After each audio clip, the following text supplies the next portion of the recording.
기도에 나오신 성도님들을 주님의 이름으로 환영하고 축복합니다. 이 밤에 하나님의 말씀을 통하여 은혜를 받고 기도함을 통해서 하나님의 능력을 경험하는 복된 시간 되어지기를 주님의 이름으로 축원합니다. 아멘.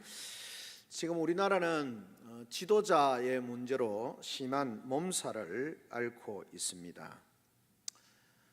지금과는 다르지만 만약에 왕이 다스리는 나라에 우리가 살고 있다 그러면 마찬가지입니다. 지도자도 마찬가지지만 우리의 왕이나 우리의 지도자가 어떤 사람이면 좋을 것 같습니까?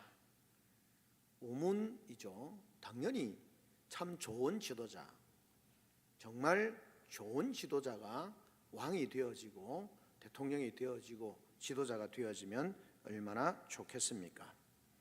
성경은 왕에 대해서 이렇게 정의를 합니다. 재판을 통해서 공평하고 올바르게 다스리고 또 그런 정책들을 펴야 한다라고 그렇게 말씀을 하고 있습니다. 즉 무슨 말인가 하면 힘 있는 사람이라고 봐주지 말고 약한 사람이라고 또는 무조건 두둔하지 말고 또 약한 사람이라고 무조건 배제하거나 무시하지 않는 그런 지도자로 왕으로서의 사명을 잘 감당해야 되고, 특별히 이스라엘 백성들의 왕에 있어서 제일 중요한 것은 그들이 하나님의 뜻을, 하나님의 말씀을 잘 들려주고 실천되어짐으로 그들이 하나님을 바라보고 하나님을 잘 경외할 수 있도록 그렇게 지도자로 왕으로 사명을 감당해야 된다라고 그렇게 말씀을 하고 있습니다. 악에 또는 불의에 엄정하게 심판하고 잘못된 것을 바로 세우는 그런 지도자가 세워지기를 원하는 거죠. 억울하게 고통당하는 사람은 구원할 수 있고 또 정말 잘못된 길로 가는 사람들을 바르게 인도할 수 있는 그런 지도자가 되어지기를 원하는 거죠. 사실 이러한 인간 왕의 모습은 진정한 왕이신 하나님의 통치를 이 땅에 실현하는 것입니다. 그러니까 지도자라고 하는 것은 성경에 그 지도자들이 그 위에 있는 지도자이신 하나님을 두려워해야 하는 것처럼 이 땅에 참 좋은 지도자라고 하는 것은 모든 지도자는 진정한 통치, 다스리심의 그런 왕이신 하나님을 우리가 바라보면서 그 하나님의 뜻을 이 땅 가운데 잘 드러내게 하는 것이 바른 지도자다, 그렇게 말할 수 있겠습니다. 그것이 되어지지 않으면 이 땅 가운데는 혼란과 고통이 따를 수밖에 없는 거죠. 오늘 우리가 읽었던 이 본문의 말씀, 오늘 성경은 우리에게 성경에 나타난 하나님의 통치, 그것이 정말 어떤 것인지를 우리에게 잘 보여주고 있는 것이죠. 그래서 오늘 본문의 말씀을 통해서 전후를 살펴보면 하나님께서 이 나라를 통치하시는데 세상 나라, 죄악되고 잘못된 세상 나라를 어떻게 하시느냐, 심판하시는 하나님에 대해서 우리에게 말씀해 주고 있습니다. 그러니까 잘하라고 하나님 말씀하실 뿐만 아니라 잘 못하게 되어지면 하나님께서 그 일에 대해서 판단하시고 심판하신다라고 하는 것을 우리에게 말씀해 주고 있습니다. 오늘 본문의 말씀은 당시의 최강국이었던 애굽에 시행했던, 하나님께서 행하셨던 그런 의로운 통치를 우리에게 보여주고 있습니다. 두 가지인데 그것을 아주 선명하게 보여주십니다. 먼저는 하나님을 거절하고 하나님 나라 백성들을 억압하는 그 애굽의 왕과 그 백성들에 대해서 하나님이 심판하신다라고 하는 것을 분명하게 말씀하고 있는 것이고요. 또 한 가지는 하나님께서 하나님의 백성들의 부르짖음을 들으시고 하나님께서 움직이신다, 일하신다는 것. 하나님이 불의에 대해서 심판하시고 자기 백성들의 부르짖음에 대해서 하나님이 응답하신다라고 하는 것을 분명하게 말씀을 하고 있는 것을 보게 되어집니다. 이스라엘 백성들이 어떻게 살았습니까? 그들은 애굽 땅에서 무거운 짐과 노역을 행하고 있었습니다. 하나님께서 자기 백성을 그 애굽의 무거운 짐과 노역 가운데서 그들을 구속하셨습니다. 구원하셨다라고 그렇게 말씀하셨습니다. 그런데 그렇게 하기를 원하셨는데 바로는, 애굽의 왕이었던 바로는 마음이 강팍하여서 하나님의 뜻을 거절하게 되는 것이죠. 자, 이렇게 이스라엘 백성을 해방시키려는 하나님의 계획, 그 놀라운 계획이 당시의 최강국이었던 그 애굽의 바로가 거절하게 되어지는 거죠. 그럼 이게 하나님의 뜻이 바로의 강력한 제국, 대제국의 파라오였던 그 바로에 의하여서 그러면 무산되어지는 것인가? 바로의, 애굽의 왕인 바로가 반대하면 하나님의 계획도 무산되어지고 끝나는 것인가? 라고 하는 것이죠. 당연히 그렇지 않습니다. 하나님은 놀라운 기적과 심판을 통하여서 바로 왕과 그 백성, 그리고 애굽에 하나님의 놀라운 심판을 내리게 되어지는 것을 보게 되어집니다. 우리가 잘 아는 것처럼 10가지의 재앙을 내리게 되는 거죠. 강물이 피로 물들게 되어지고요, 개구리 떼가 출현하게 되어집니다. 우리가 흔히 말하는 이가 출현을 하게 되어지고 파리떼가 출현을 하게 되어집니다. 가축이 각양악질로 인하여서 죽게 되어집니다. 악성 종기가 발생하게 되어지고요, 우박이 떨어집니다. 그리고 메뚜기 재앙이, 메뚜기 떼가 출현하게 되어지는 것이죠. 그리고는 흑암이 그 모든 땅을 덮게 되어집니다. 그리고 모든 장자, 첫태생, 초태생이 다 죽임을 당하는, 정말 상상하기도 싫은, 힘든 그런 놀라운 징벌들이 그 땅 가운데 나타나게 되어지는 것이죠. 근데 사실 이런 징벌을 내리실 때에 신기하게도 애굽에 있는 그런 요술사들, 주술사들이라고 하죠, 그들도 피재앙과 개구리 재앙까지는 따라하는 그런 모습을 보게 되어집니다. 물론 그 다음부터 감히 따라하지 못하게 되는 것이죠. 하나님은 네 번째 재앙인 파리떼부터, 이 재앙부터 시작해서 하나님이 어떻게 합니까? 이스라엘 백성과 애굽 백성을 나누어서 그렇게 구분을 하게 되어지는 것입니다. 어떤 일반 학자들은 그렇게 이야기합니다. 나일강이 그냥 심하게 범람하여서 생기게 되어지는 그런 태양이 비추면서 마치 그 나일강이 피처럼 변한 것이다. 그 다음에 그 나일강이 범람하면서 좋은 옥토가 형성이 되어지지만 각양 질병들을 인해서 나타나는 현상이었다. 이렇게 해석을 합니다. 그러나 그것은 아니고, 분명한 것은 하나님께서 애굽의 신들을 치고 그들을 그 땅에 하나님의 통치, 하나님께서 온 땅을 통치하신다라고 하는 의로운 그런 심판에 대해서 하나님께서 분명하게 보여주시는 것이다 라고 그렇게 말할 수 있겠습니다.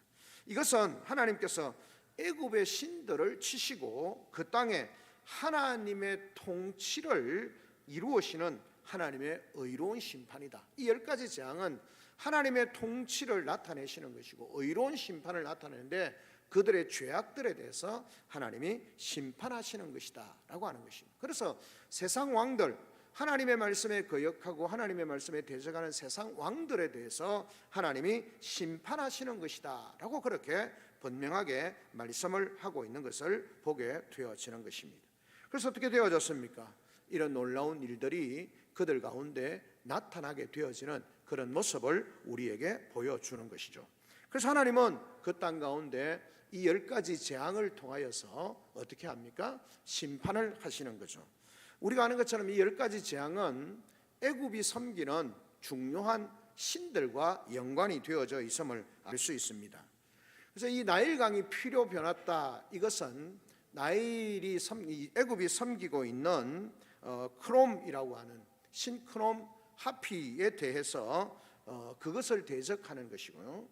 그 다음에 개구리 재앙은 이 개구리 머리를 가진 여신이었던 헤케트라고 하는 그 신에 대해서, 이건 생산과 뭐랄까요, 그 보할, 어떤 이런 것에 대해서 주장하는 그 신이 바로 헤케트라고 하는 신인데, 그 신에 대한 징계를 이야기하는 것이고요. 이 재앙은 대지를 다스리고 있는, 그 대지를 다스린다고 믿는 게버라고 하는 신에 대해서 징계하시는 겁니다. 파리 재앙은 하콧이라고 하는, 또는 우아티트라고 하는 그 신에 대해서 벌을 내리시는 것이고요. 메뚜기는 그 당시에 이스라엘 애굽에 있어서 중요한 곡식, 뒤에 또 다른 신으로 나옵니다만 오시리스라고 하는 그 신에 대해서 징계하는 것이고, 어둠, 이 흑암이 나타나는 것은 애굽이 섬기고 있는 태양신 라라고 하는 그 신에 대한 징계인 것이죠. 장자는 생명의 주인이라고 믿고 있는 호루스와 오시리스에 대해서 동일하게 심판하는 겁니다. 그러니까 애굽이 자신들이 부요, 자신들의 생명, 대지, 모든 것을 다스리는 신이라고 믿는 그 신들을 하나님이 징계하고 계시는 것을 보게 되어지는 것입니다. 하나님께서 그렇게 이 세상의 신들, 그러니까 하나님을 대적하고 하나님의 말씀에 거역하는 그들에 대해서 하나님이 분명하게 심판하신다. 그 심판함을 통해서 하나님께서 온 세상의 진정한 주관자가 되시고 통치자가 되신다는 사실에 대해서 하나님께서 분명하게 보여주고 계시는 것입니다. 이것이 애굽에 나타난 10가지 재앙을 통해서 하나님이 보여주시는 그런 징조임을 우리에게 말씀해 주고 있는 것입니다. 이것이 그들의 어떤 심지어는 호루스라고 하는 것은 왕족이나 그들의 왕족 바로의 수호신이라고 생각했던 그 호루스를 그냥 하나님께서 징계해 버리시는 거죠. 결국 이것은 뭡니까? 모든 신들에 대하여서 결국은 그들이 섬기고 있는 모든 것들에 대해서 하나님이 진정한 통치자가 되시고 심판하시는 분이시다라고 하는 것을 분명하게 말씀을 해주고 있는 것이죠. 그런가 하면 이 하나님께서 세상을 나라를 심판하신다는 것을 보여주시면서 또 하나 나타난 것이 뭐냐면, 하나님께서는 이 세상을 심판하실 때 택한 백성들에 대해서 하나님이 구원하신다. 자기 백성들은 분명하게 구원하신다라고 하는 사실을 우리에게 말씀해 주고 있는 것을 보게 되어지는 것입니다.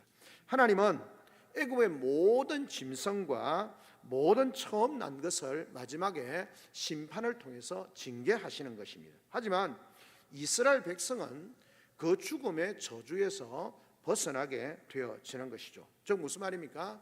앞에서 사회명부터 네 번째 재앙부터 그렇습니다만, 하나님은 이스라엘 백성과 애굽 백성을 분명히 구분하시면서 징계하시고 심판하시는 그런 모습을 보게 되어지는 것입니다. 마지막으로 제일 중요한 것이 이 마지막 재앙을 통해서 보여주시는 것이 뭡니까? 하나님께서 진정한 생명의 주권자라고 하는 사실에 대해서 말씀합니다. 그러니까 장자, 처음 난 것은 다 하나님의 것이다. 하나님이 그 모든 것을 주셨다라는 사실, 그들이 호루스다 아니면 어떤 그들이 섬기는 신이 생명의 신이다라고 말하는데, 하나님께서 절대 그렇지 않고 진정한 생명의 주인은 하나님이시다. 초태생은 하나님의 것이다라고 하는 것은 이후에 나타나는 모든 것이 하나님의 것인데, 특별히 초태생은 하나님의 것이다 라고 하는 것을 확실하게 보여주시는 것이 바로 이 10번째 재앙이다, 그렇게 말할 수 있겠습니다. 그래서 하나님이 어떻게 하셨습니까? 이 10번째 재앙이 임하기 전에 하나님께서 말씀하십니다. 이스라엘 각 가정에 1년 된 험 없는 어린 수양이나 숫 염소를 가져다가 어떻게 합니까? 그것을 잡습니다. 그리고는 그날 남자는 짐승의 피를 받아가지고 어떻게 합니까? 자기 집 문설주, 이렇게 들어가는, 우리로 치면 뭐 이렇게 뭐랄까요? 좌우 문설주와 위쪽에 있는 거기에다가 피를 바르는 겁니다. 어린 양의 피, 숫 염소의 피를 바르게 되어지는 것이죠.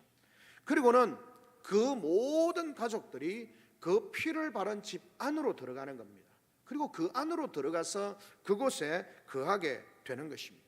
그리고 잡았던 고기에 피는 물에 바르고 짐승은 그냥 먹는 거죠. 그날 밤에 짐승을 급하게 먹어야 했습니다. 그러니까 발효되지 않는 무교병을 가지고 함께 선나무를 가지고 음식을 먹게 되어지는 것입니다. 중요한 것은 어떤 사람이라도 분명하게 그 집 안에 있어야 한다. 피를 바른 집 안에 있어야 한다라고 하는 것입니다. 그리고 그 밤에 죽음의 사자가 그 땅을, 애굽 땅을 온통 덮을 때에 죽음의 사자가 그 피를 보고 지나가는 겁니다. 우리가 찬송에서 그 피를 보고 지나가리라 라고 그렇게 하는 것처럼, 그래서 6월 넘어간다는 것이죠.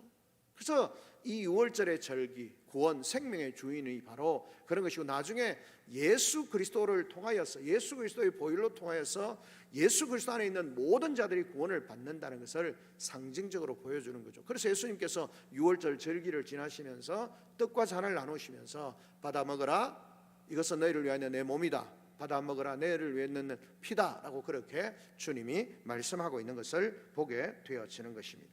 그 피가 그 속죄와 생명의 표적이 되어지고 결국 그것이 하나님의 백성을 보호하게 되는 것입니다.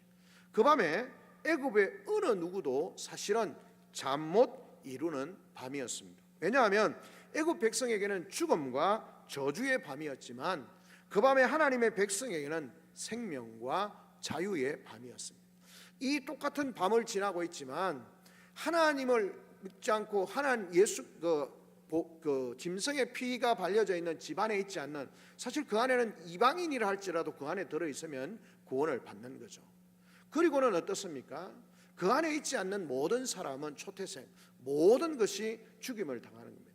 바로의 장자라, 모든 고관 대진의 장자, 천민의 장자, 짐승의 처음 난 것까지, 처음 난 초태생은 다 죽임을 당하게 되어지는 그런 모습을 보게 되어지는 것입니다.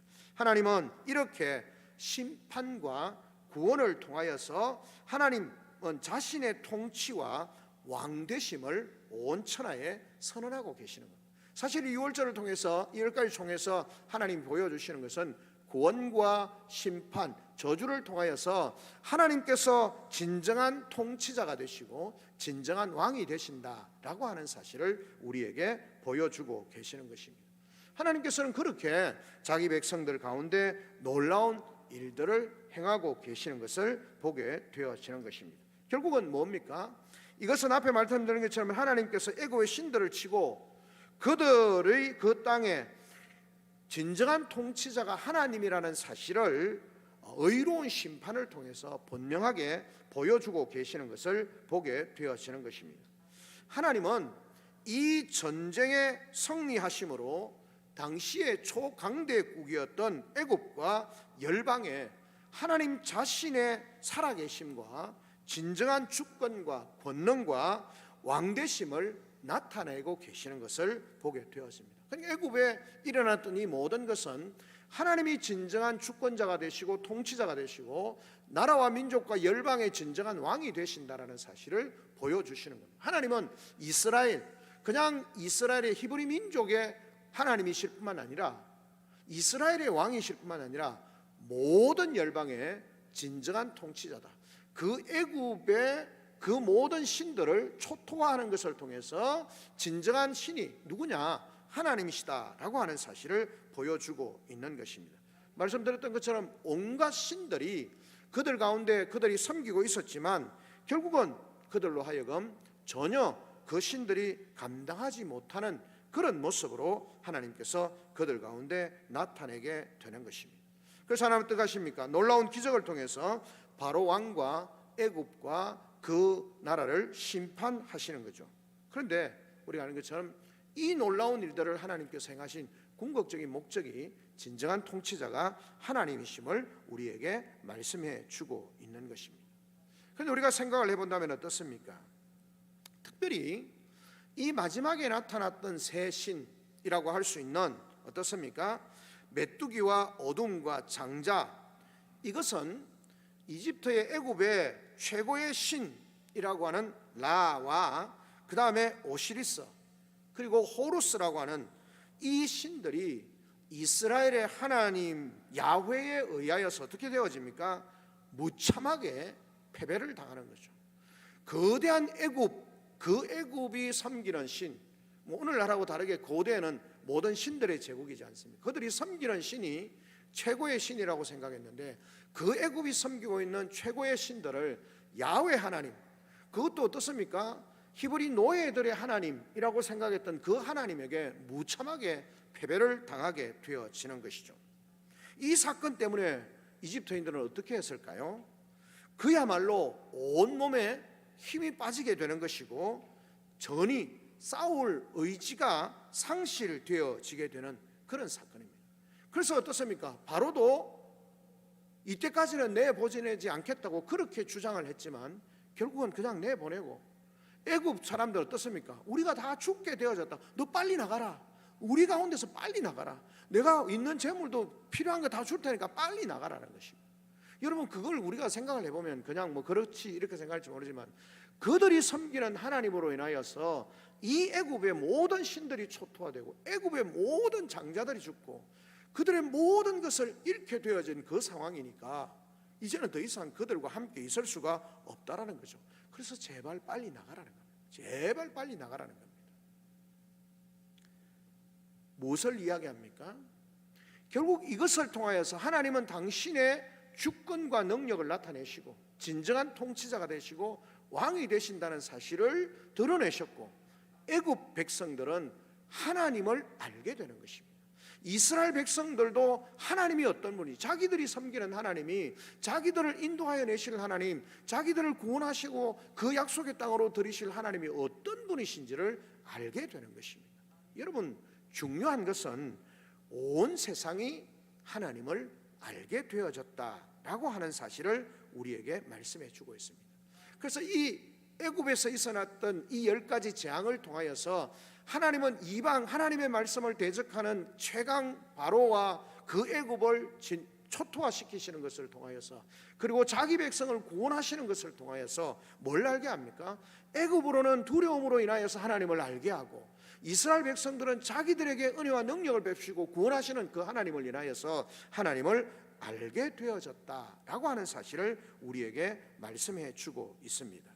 우리 1절 하였습니다. 출애굽기 6장 6절부터 7절에 보면 이렇습니다. 그러므로 이스라엘 자손에게 말하기를, 나는 여호와 내가 애굽 사람의 무거운 짐 밑에서 너희를 빼내며 그들의 노역에서 너희를 건지며 편팔과 여러 큰 심판들로서 너희를 속량하여 너희를 내 백성으로 삼고 나는 너희의 하나님이 되리니 나는 애굽 사람의 짐 밑에서 너희를 빼낸 너희 하나님 여호와인 줄을 너희가 알지라. 그렇게 했습니다. 하나님께서 이 모든 일을 통해서 뭘 합니까?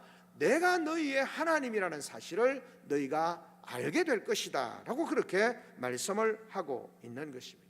이 안다라는 말은 야다라는 히브리 말인데요, 이걸 지식적으로 단순히 안다는 것이 아니라 뭘 안다는 겁니까? 체험을 통해서, 경험을 통해서 하나님이 어떤 분이신지를 알게 되는 겁니다. 이스라엘 백성들이 경험한 게 뭡니까? 자기들을 억누르고 자기들에게 꼼짝달싹하지 못하도록 무거운 짐을 누르고 그 모든 것들을 자기들에게서 모든 것을 빼앗아가고 그들을 억압하는 그들 가운데서 하나님이 그들을 구원해내시고 그 자기 백성을 약속의 땅으로 들이시는 것을 통하여서 하나님의 전능하심과 능하심을 알게 되어지는 것이죠.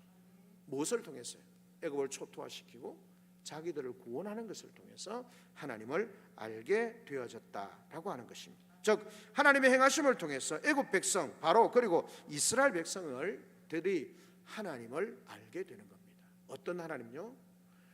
모든 나라와 열방의 진정한 통치자가 되시고 구원자가 되시고 참된 왕이 되신다는 사실을 그 백성들로 하여금 알게 하시는 것입니다. 그것을 하나님께서 이 사건을 통해서 보여주고 계시는 것입니다. 출애굽기 10장 5절에도 말씀합니다. 내가 내 손을 애굽 위에 펴서 이스라엘 자손을 그 땅에서 인도하여 낼 때에 야 애굽 사람이 나를 여호와인 줄 알리라. 언제 안다는 겁니까? 하나님이 권능의 손을 펴셔서 그 백성들을 인도하여 내실 때, 그때에 애굽이 하나님을 알게 되어진다라고 그렇게 말씀을 합니다. 즉 10가지 재앙을 통하여서 장자의 죽음을 통하여서 그들이 경험하게 되는 것이 뭡니까? 하나님이 진정한 하나님이고, 우리가 섬기는 라, 우리가 섬기는 호로스, 우리가 섬기는 오시리스, 우리가 섬기는 모든 신들이 아니라 하나님이 진정한 신이시고 진정한 왕이시다라는 사실을 깨닫게 되어진다라고 그렇게 말씀하고 있는 것입니다.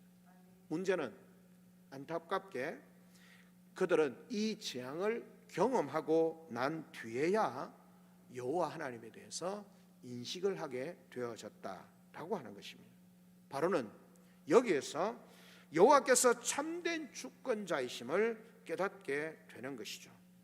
왜냐하면 여호와 하나님께서 그에 대한 인식, 즉 이스라엘 백성을 해방시키고 그들을 인도하여 내시는 그것을 통하여서 정말 하나님이 참신이시라는 사실을 그들로 하여금 알게 하신다라고 하는 것을 우리에게 보여주고 있는 것입니다. 그러니까 이 사건을 통해서 이스라엘도 애굽도 바로도 하나님의 하나님 되심을 알게 되어졌다라고 하는 것입니다. 여러분, 만약에 하나님에 대하여 어리석게 대항하지 않았다면, 만약 바로 왕과 이집트 백성이 하나님이 어떤 분이신지를 조금만 더 일찍 알았더라면 하나님에 대하여서 어리석게 대항하지 않게 되었을 것이고, 만약에 대항하지 않았다면 그들은 이 엄청난 심판을 피하지 않았지 않을까 생각을 해보는 것입니다. 왜요? 우리의 삶도 그렇다라는 것입니다. 하나님은 온 세상을 정의롭고 공의롭게 다스리시는 왕이십니다. 이제 왕을 제대로 알고 섬기면 구원과 풍성한 생명을 누리게 되어집니다.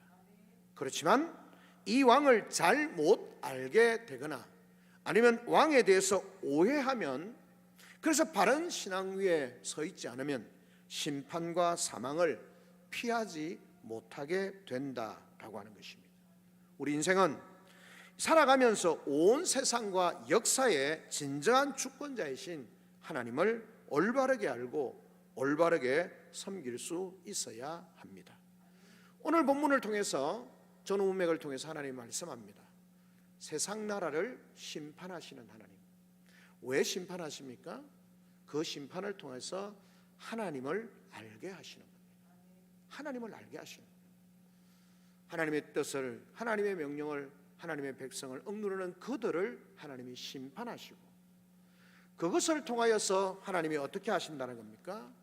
자기 백성은 구원하시고, 악한 나라는 심판하지만 자기 백성은 구원하시는, 그래서 정말 참된 왕이시고 진정한 구원자와 능력이 되시는 분이라는 것을 말씀하시고, 그것을 통해서 열방 가운데 하나님의 하나님 되심, 하나님이 진정한 왕이시고 참된 통치자가 되신다는 사실을 증거 드러내시는 겁니다. 자, 그러면 오늘 이 시대를 살고 있는 우리 성도들의 삶은 어떠해야 합니까? 성도들의 삶은 하나님의 하나님 되심을 드러내야 합니다. 하나님이 진정한 통치자라는 사실, 하나님이 진정한 주권자라는 사실을 우리의 믿음과 우리의 순종을 통해서 드러내야 합니다. 세상에 온갖 일들이 일어납니다. 그런데 우리가 세상과 똑같은 방법으로 싸우면서 마치 그것을 우리의 힘으로, 우리의 능력으로 이루는 그런 삶이 아니라, 하나님께서 진정한 통치자이기 때문에 하나님께서 말씀하십니다. 우리에게 상황 가운데 일어나는 문제를 가지고 하나님 앞에 기도하라는 겁니다. 그리고 하나님이 우리에게 주신 말씀을 따라서 순종하면서 거룩하고 정결한 삶을 살라는 겁니다. 그러면 하나님께서 그 땅을 고치시고, 하나님이 그 땅을 치유하시고, 하나님의 대적들, 오늘 본문에 나오는 것처럼 하나님께서 두 가지, 하나는 심판을 통하여서, 하나는 백성들의 울부짖음을 들으시는 것을 통하여서 하나님께서 역사하시는 겁니다. 하나님의 역사는 우리가 믿음으로 살면서 답답하고 억울하고 안타까운 그 일들을 인하여서 하나님 앞에 부르짖을 때, 하나님 앞에 진정으로 부르짖을 때, 우리 자신의 문제며, 우리 가정의 문제며, 지역사회 문제며, 나라 민족과 열방의 문제며, 우리의 지도자의 문제며, 모든 문제들을 하나님께서 때가 되어짐에 이루어 가신다는 겁니다. 저는 공공 생각을 해봅니다. 세상 사람들이 자신들이 알고 있는 논리와 지식으로 온갖 방법을 통해서 투쟁을 하고 싸우고 합니다. 오늘 뉴스를 잠시 보다가 그런 생각이 들었습니다. 이야, 한국 교회가 신앙적으로도 한국 사회 속에서 어쨌든 굉장히 리스크를 많이 안게 되겠다 생각했습니다. 옳다라고는 생각하지 않습니다. 그런데요, 이게 불교에서 일부의 사람들이 그렇게 말합니다. 이게 옳다고는 저는 생각하지 않습니다만은 자신들의 방식으로 어떤 대통령의 탄핵을 위하여서 결정날 때까지 오체 투지를 하면서 간다는 거예요. 이런 반대하는 사람도 있고 찬성하는 사람도 있습니다. 그런데 어쨌든 많은 사람들이 그 어떤 그들의 행위를 보게 되어질 때 무슨 생각을 할까? 생각을 해보는 거죠. 그 사람들은 어쨌든 사회의 문제를 가지고 정말 자기들이 할 수 있는 방법으로 그 방법을 표현해낸다는 겁니다. 고생을 하면서도. 근데 우리 교회는 우리가 이게 기각되어야 되든 인용이 되어야 되든 그건 우리가 알 수 없죠. 그러면 그 문제를 위해서 정말 하나님께서 역사해 주시도록 우리는 얼마나 기도하고 있는가. 정말 하나님의 말씀을 붙들고 그 사람들이 그냥 맨바닥에 엎드리면서 그냥 그게 뭔지 모르지만 엎드리면서 그냥 그 고생을 하면서 사람들에게 보여주는 겁니다. 문제가 해결되고 났을 때 우리가 말하는, 우리는 다르게 생각하지만 종교라고 하는 그 관점에서 세상 사람들이 바라볼 때 어떻게 생각할 거냐? 교회에 대해서 어떻게 생각하고 불교에 대해서 절에 대해서 성당에 대해서 어떻게 생각할까? 한국 교회가 복음이 막혀가는 그런 모습들을 우리가 보게 되는 것이죠. 보이지 않는 하나님이시지만 정말 우리가 그 사람들을 몰라도 돼. 안 봐도 됩니다. 그렇다면 정말 우리가 그들이 그렇게 하는 것만큼 정말 하나님 앞에 부르짖고 있느냐? 이스라엘 백성들이, 히브리 민족들이 그 바로의 억압과 고통 가운데서 하나님 앞에 얼마나 기도했겠습니까? 하나님 이 사설을 좀 끊어주시면 좋겠습니다. 하나님 우리가 너무 고통스럽습니다. 이 문제가 좀 해결되면 좋겠습니다. 얼마나 부르짖었을까요? 오늘 우리의 상황 앞에서, 문제 앞에서 우리는 얼마나 그 하나님 앞에 나라의 진정한 왕이 하나님이시라고, 진정한 통치자가 하나님이시라고 믿는 하나님의 백성들이 이 문제를 가지고 얼마나 기도하고 있느냐. 그게 탄핵이든 기각이든 인용이든 그건 우리에게 있어서 중요하지 않습니다. 솔직하게 이야기하면 중요하지 않습니다. 문제는 우리가 그 문제를 가지고 하나님 앞에 어떻게 기도하느냐는 것입니다. 얼마나 간절히 기도하느냐는 것입니다. 우리의 신앙이 너무 느슨한 거죠. 하나님에 대한 믿음을 진정한 왕이시라고, 진정한 통치자라고 말은 하지만 그 통치자에게, 그 왕에게 하나님의 공의로운 심판이, 또 하나님께서 우리를 돌아보아 주시도록 기도하는 것이 너무 없다라는 것입니다. 오늘 이 세상을 심판하시고 하나님의 하나님 되심을 드러내시기를 기뻐하시는 그 하나님을 바라보면서 우리의 삶이, 교회가 궁극적으로 해야 되는 것은 복음을 전거하는 것도 하나님의 이 땅의 진정한 통치자가, 주권자가 되시고 구원자가 되신다는 것을 드러내기 위한 겁니다. 교회가 해야 되는 가장 중요한 것은 우리가 모여서 하나님을 예배하는 것도 그 하나님이 우리의 왕이시고 진정한 통치자가 되시고 구원자가 되신다는 것을 고백하면서 드리는 거고, 우리의 삶을 통하여 이 세상 가운데서 하나님이 세상 나라를 심판하시고 자기 백성을 구원하시는 것을 통해서 하나님을 드러내셔야 되는 것처럼, 드러내시길 기뻐하는 것처럼 우리 성도들의 삶이 이 땅 가운데서 하나님의 하나님 되심과 왕 되심과 통치자 되심을 드러내야 합니다. 내 말이, 내 생각이, 내 행동이, 내 결정이 하나님이 통치자라는 사실을 드러낼 수 있어요. 그렇게 되어질 때 교회는 교회로서의 사명을 감당하고 성도로서는 성도의 삶을 살아서 하나님이 그 성도들을 통해서, 그 교회를 통해서 이 땅 가운데 하나님의 역사를 이루어가게 되실 줄로 믿습니다. 그런 믿음 가지고 하나님 앞에 오늘도 세상을 심판하시고 하나님의 하나님 되심을 드러내시기를 기뻐하시는 그 하나님께 담대히 믿음으로 나아가고 부르짖음으로 나아가는 복된 우리 성도들이 되시기를 주님의 이름으로 축원합니다. 아멘. 이 시간 다 같이 한 목소리 한번 하나님 앞에 기도하며 나아가겠습니다. 하나님, 오늘 이 밤에 우리가 기도하며 나아갑니다. 역사의 주인이시고 나라 민족과 열방의 주인이신 하나님 앞에 우리의 형편과 상황을 아뢰며 또 우리에게 주신 사명을 붙들고 기도하며 나아갑니다. 들으시고 응답하시고